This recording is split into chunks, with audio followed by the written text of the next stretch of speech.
কলকাতায় metro station করার দাবিতে গুরুদেব কিশোর কুমার গাঙ্গুলির নামে মেট্রো স্টেশন করার দাবিতে আমরা আজ এই নবান্নে এসেছি। নবান্নে এসে চিঠিটা জমা দিয়েছি, কিন্তু আমাদের চিঠিটা রিসিভ করা হয়নি।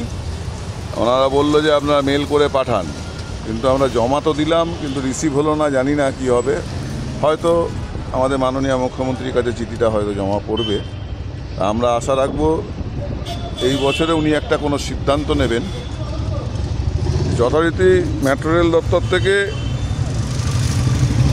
একটা পারমিশন দেওয়া হয়েছে, ছাড়পত্র দেওয়া হয়েছে, যে 2020 সালে ছাড়পত্রটা দেওয়া হয়েছিল যে পশ্চিমবঙ্গ ট্রান্সপোর্ট ডিপার্টমেন্ট এবং মুখ্যমন্ত্রী সচিবালয় থেকে ছাড়পত্র দিলেই যে মেট্রো স্টেশনের নামকরণ ওনারা করতে বলবে, ভারতীয় রেল তথা মেট্রো ডিপার্টমেন্ট সেই স্টেশনের নাম আমাদের সকলের প্রিয় গুরুদেব কিশোর কুমার গাঙ্গুলির নামে করবেন। তাই আমি আজ এসেছি, আমি কার্তিক মিত্র, প্রশান্ত ব্যানার্জি ও ভূপাল পাল, আমরা ভারতরত্ন কিশোর কুমার গ্রুপের পক্ষ থেকে এসেছি। এটি স্মারক চিঠি জমা দিলাম।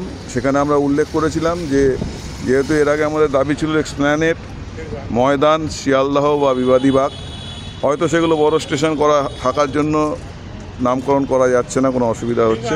তাই আমরা আশা রাখব যে বড়নগর মেট্রো স্টেশনের নামকরণ যাতে হয়, সেই কারণে আমরা চিঠিতে উল্লেখ করেছি যে বড়নগর মেট্রো স্টেশনের নামকরণ সকলের প্রিয় শিল্পী মহান গায়ক কিশোর কুমার গাঙ্গুলির নামে করা হোক। আমরা একটি মেল পাঠাবো ওই চিঠিটা দিয়ে, দেখা যাক এবারে আমাদের রাজ্য সরকার কি করে। দীর্ঘ প্রায় 5 বছর হয়ে গেল, কোনো সারা শব্দ পাচ্ছি না। আমরা এইটুখানি জানতে পেরেছি যে ট্রান্সপোর্ট দপ্তর থেকে মুখ্যমন্ত্রী সচিবালয়ে ফাইলটা চলে এসছে, ট্রান্সপোর্ট দপ্তর থেকে নামকরণের বিষয়টা ওনারা একটা ছাড়পত্র দিয়েছে।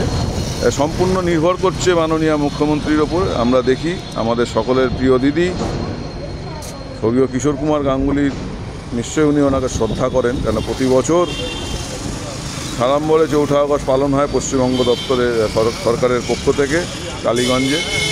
তা আমরা আশা রাখবো যে গুরুদেবের নামে যে মেট্রো স্টেশন, সেই মেট্রো স্টেশন হবে। জয় গুরুদেব।